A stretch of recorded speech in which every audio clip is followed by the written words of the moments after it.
What's up, everyone? So, I'm here to talk to you guys about probably the best book on increasing your happiness for the long term that I've ever come across. And I've already gone through a lot of audiobooks and books on happiness, but this one takes the cake. It's taken me a while to find it, but I finally found it, and I think this is just almost exactly what I needed. It's a little bit, on the dry side, so it's not perfect. And there's certain things in it that's like it's a little bit too much. It's a thick book. But long story short, I really like this book. I think this was what I was looking for, generally speaking. And I mean, it may be different for you, but I think for the most part, if you're looking for a book on increasing your happiness, this is the one I recommend.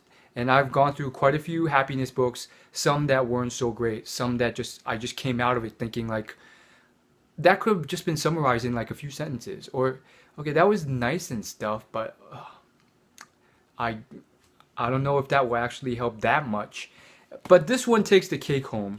And what I was looking for specifically was a book that had a bunch of science and scientific studies and all of this compiled, and then it just lays out very cleanly for me what brings happiness and what you can do based off science and all these scientific studies to bring happiness to you. Now, because I've not only read so many books on happiness, but I've also watched a lot of lectures and TED Talks on happiness, I think I have a better understanding of the science of happiness than most people. I wouldn't say I'm some sort of expert, but I'm better than the average person on it. This person really did a good job, researching it, and she really understands it fairly well. And she really understands how you can get better at it, what the science says about certain items on it, and on and on and on. And I really do think it covers pretty much every area, almost every area that needs to be covered on happiness. Like, I was literally surprised at this book. She breaks it into like three parts. And the first part is basically on all the stuff that's you think brings you happiness but doesn't. And I was just so surprised because I am just amazed that she covers everything. Part 1 is how to attain real and lasting happiness. Like, what's a better title than that? Like, this is what I was looking for. And then the part 2 is happiness activities, things that you can do to bring happiness. And then the third part is secrets to abiding happiness.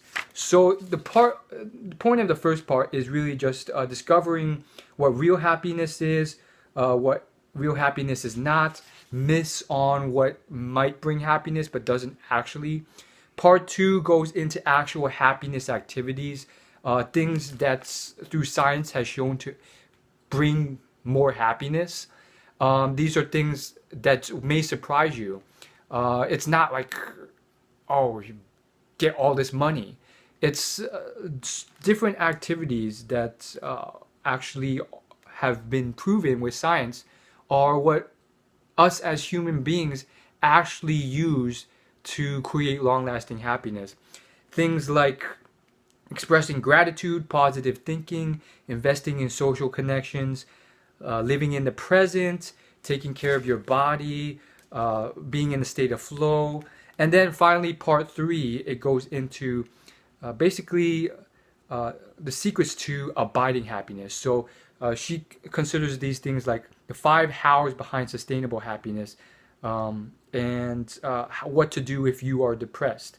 So you're probably wondering why I was interested in any of this stuff.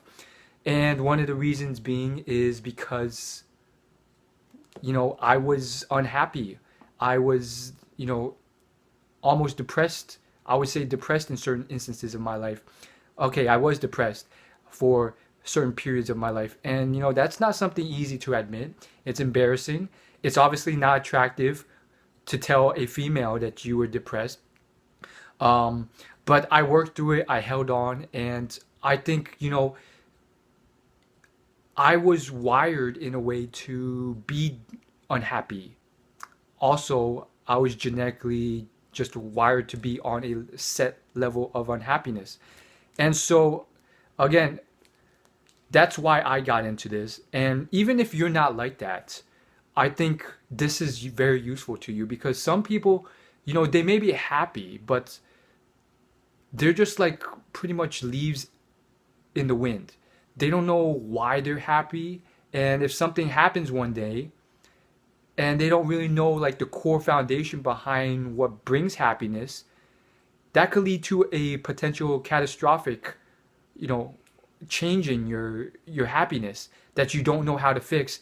And then you start chasing other things that you think will bring you happiness, which doesn't, which leads you down a even darker downward spiral, possibly. I mean, need I say more? Just look at how many celebrities have, had seemingly everything with this money and fame. And, there's so many. Mary Kate Ashley, the twins from Full House, to all the people who have died, who have gotten drug overdoses, who have went to rehab. And it seems like they have everything: money, fame, anything, the liberty to do anything they want in life with that money. And yet, look at them. Some of them are huge train wrecks. And need I go on? It's not just famous people. There's plenty of people who are lost and confused in this world. So you get the point. So let me just, briefly touch on some things that you probably might not know about happiness, which may make what I've said clearer, and it may make you just think, oh, now I get it.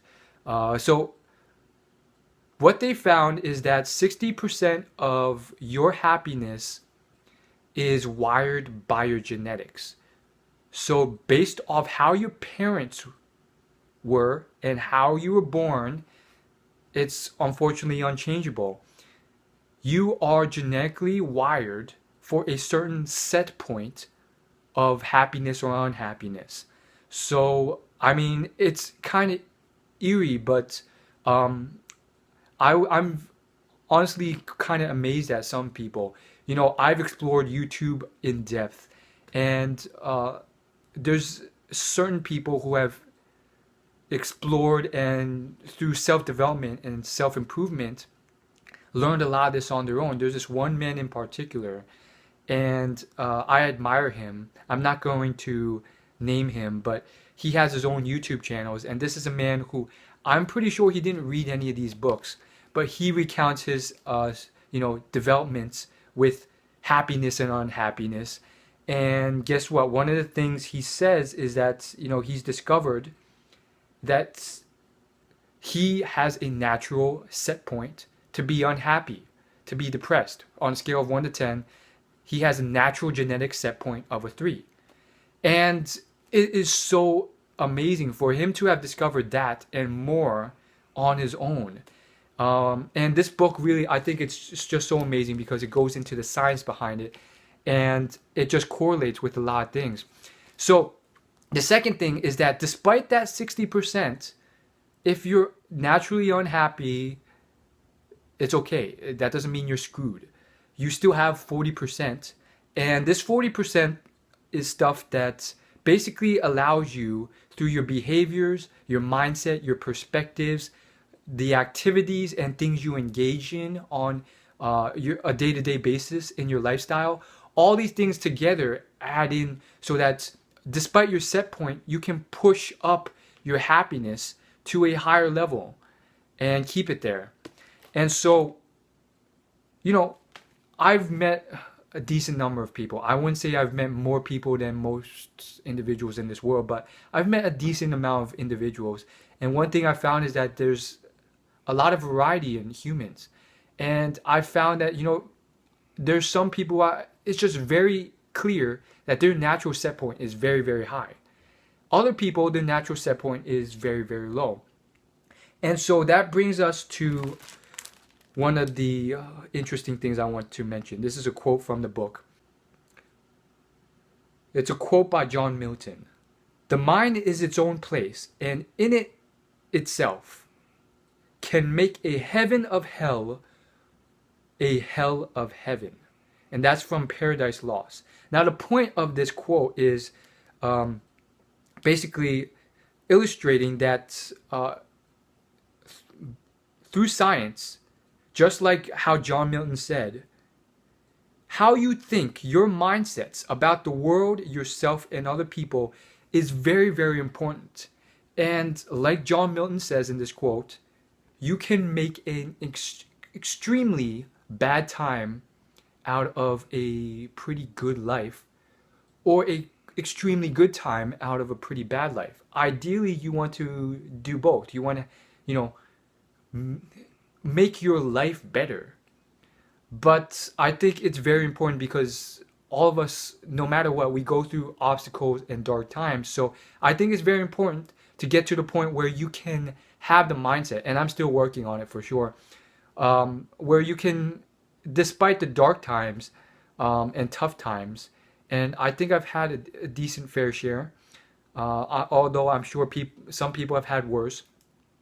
Uh, for you to, long story short, just have a perspective where you can uh, enjoy and appreciate and change your mindset to flip that switch and have a good time despite it being a bad time. So that gets us into the second big point of this book, and I think it's a very important point. She admits that people are different, and because of, just how you are, what you're interested in, what you're not interested in, what annoys you, what you don't enjoy doing, because of those things, despite there being a lot of activities and certain elements to things that you can do to pump up that 40% and keep it there, unfortunately, or I wouldn't say unfortunately, fortunately, there's certain things that you are better suited to do and things that you are better suited not to do. So what she recommends is, she has this little test. It really only takes like 10 minutes max to complete. It's this little survey, and then you basically calculate based off the survey which of these activities, all of them that have been shown to produce, to pump up the happiness of an individual, which of these activities are you better suited to doing? And basically, it's scored on a basis of certain things like, are you naturally more likely to do this? Will you feel guilty if you do this? And will you feel like it's an obligation? And so you basically subtract points if you feel guilty or it's an obligation, and then you add points if it feels natural to you, if you get enjoyment from it, and then you just tally it all up, and then ultimately you pick your top four, and then you start with just one, and then over time you work to these top four activities to bring happiness.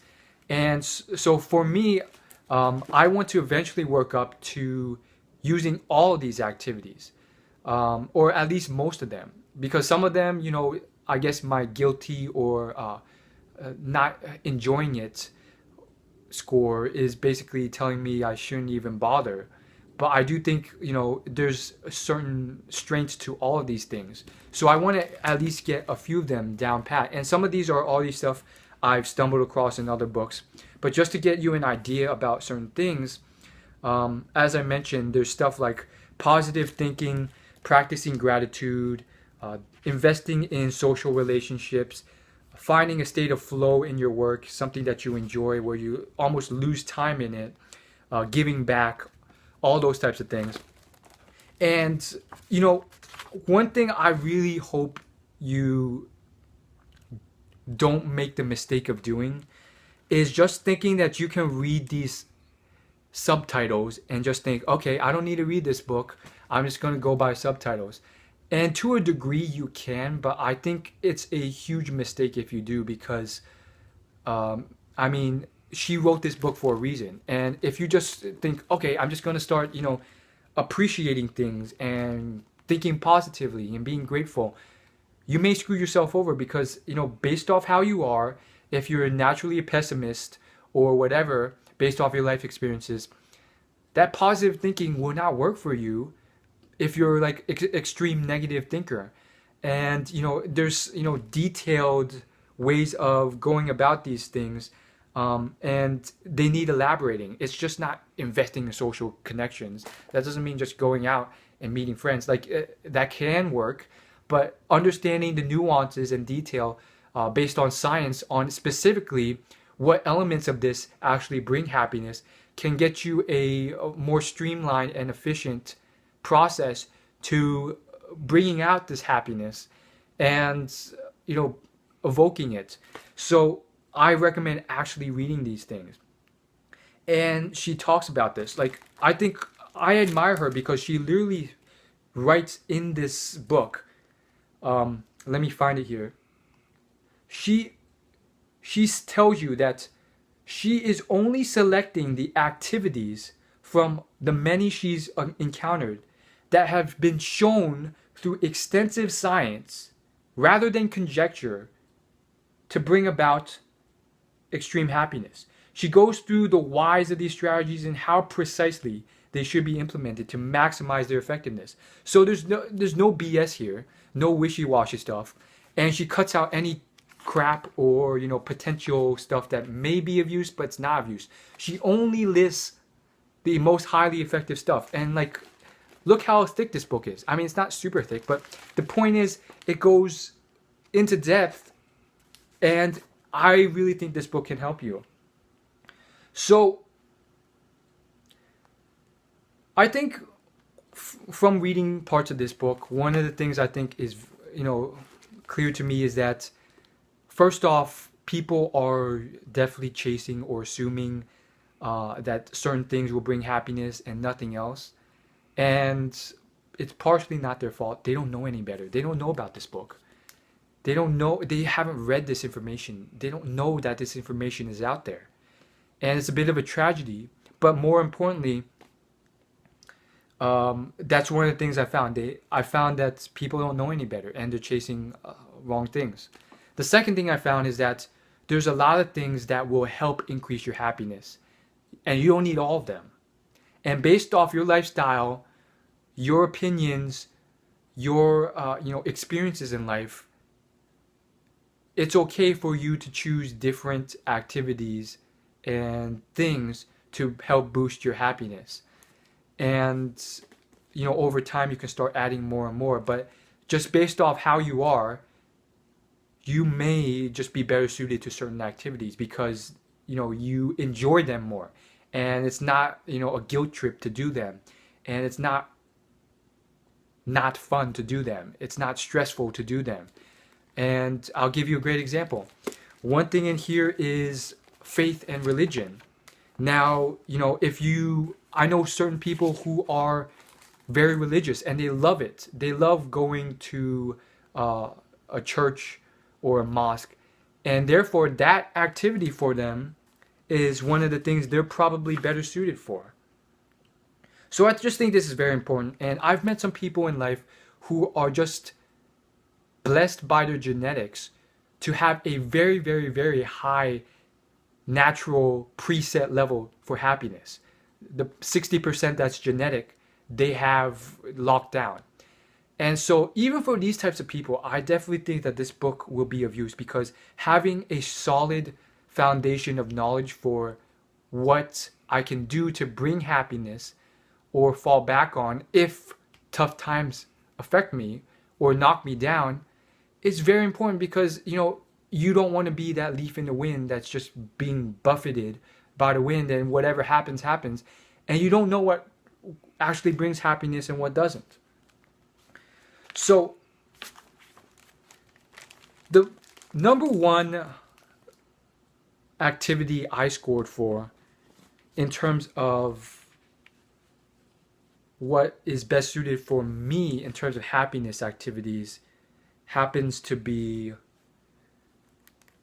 expressing gratitude and positive thinking.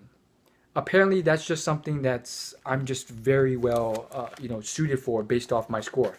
And the second thing is cultivating optimism. Technically I scored just as good, if not I scored better on cultivating optimism. And so that surprised me. Obviously the score surprised me. I thought I would do better in a lot of other happiness activities, But nonetheless, I went with the score, and I started reading the chapter on that activity. And 2 pages in, it's already amazing me because it just goes into certain things that I've picked up from friends, I've picked up from reading and absorbing material online and in print, and it's just like, wow, I've heard this stuff before from friends, from people who have noticed me and given me advice on things I'm just doing way too much of. And I've realized that in certain ways, not just my genetics, but I don't know what it is, my lifestyle, maybe my upbringing, maybe the people I came across, maybe how I naturally am, my personality, or how it's been shaped, whatever it is. I have certain mindsets and behaviors that I'm trying to get rid of that hurt me. For instance, I dwell on things a lot for more time than I need to, for sure. I overthink things incredibly, especially in terms of dating and relationships and whatever else. I overthink things incredibly. And these are things that she writes on the first page that you have to root out. And she's the big three. She says there's these big three. You have to express gratitude, you have to cultivate optimism, and avoid overthinking and social comparison. And guess what? Like, I think that's a lot of young people out there are just as screwed because guess what? With the internet, with all these magazines, with pop culture, with social media, they're screwed because all these things serve to get you more and more into comparing yourself to other people. So basically, she mentions these again and rephrases them.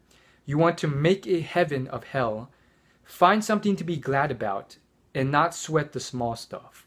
So those are things I'm working on, and then she goes on to detail for specifically how you can do these things. And I think there are other books out there. Again, I have a blog where it goes into detail on my reading list, on the books I've read. And if you want to check out any of the other books on happiness I've read, you can check out that reading list. There'll be a link to my blog in the description below this video. And I think the other books I've read before I found this baby right here, I think you should check those out because most of those are good at also explaining the how to bringing out that happiness in you. Hardwiring happiness, I think, is very, very good on going into the detail for how you can really just live in the moment and really just get the most enjoyment and pleasure and gratitude and happiness out of the smallest things in life. The book's called Hardwiring Happiness, and they have like a few chapters on just like all this stuff, and they go into this story about this man who just found so much enjoyment out of eating an orange, and it was one of his favorite activities. And he describes how he used this happiness activity to enjoy eating oranges more. And it just goes into depth about it, and it just illustrates how you can change your mindset and up your happiness. So he goes into depth about how, he's just enjoying the fact that he's the very first person to peel open this orange and taste its fruit and just taste the amazingness of it. And he goes so into depth and elaborates on it. So it's just an example out there. But I think this book, The How of Happiness, I think it's the best book on the core, the foundation, the elaborations on the science behind it. This is the book I was looking for, and I'm glad I finally found it. And it's a bit of a tragedy that so many people out there don't know about this stuff. They don't know about these books. And, the more I read about it, the more I find small things.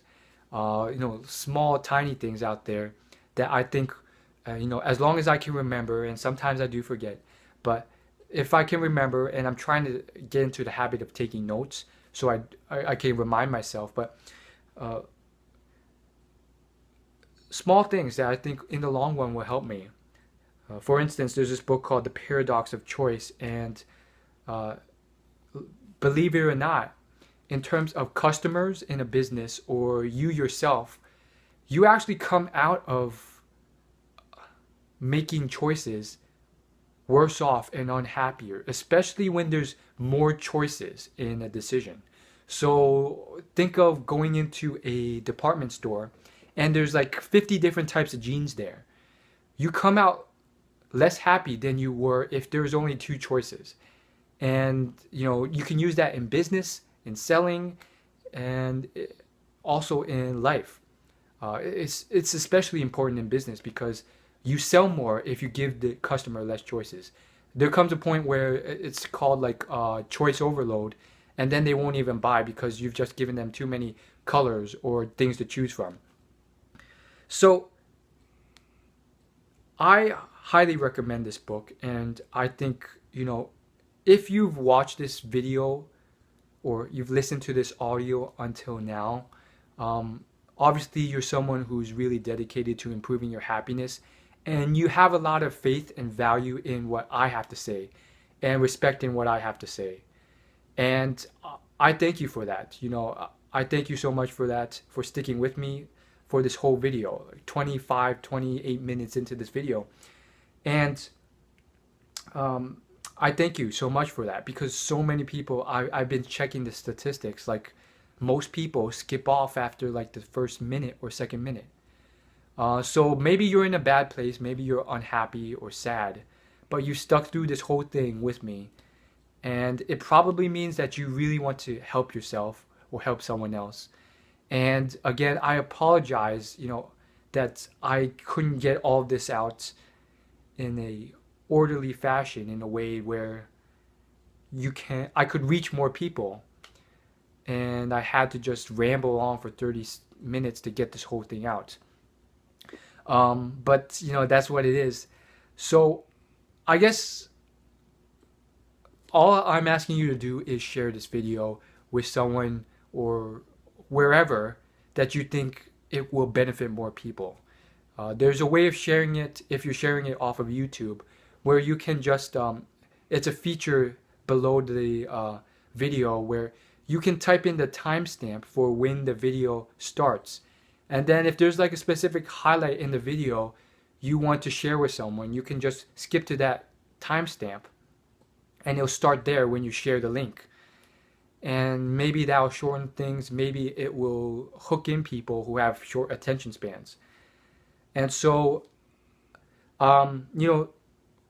hopefully this video will help. And, long story short, regardless if it doesn't help anyone, I'm just very happy that I am possibly able to help myself. There's this quote, you want to help yourself so that you can help others.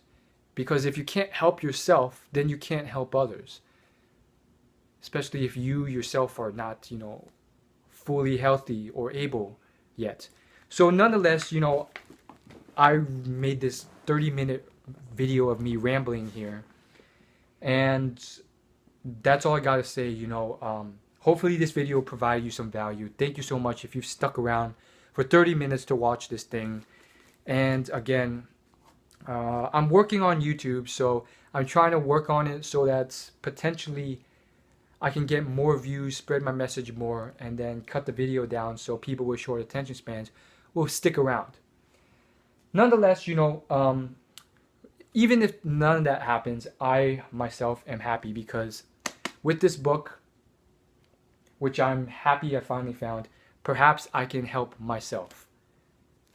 That's all I gotta say. Thanks so much for watching. I'll see you guys later. Peace.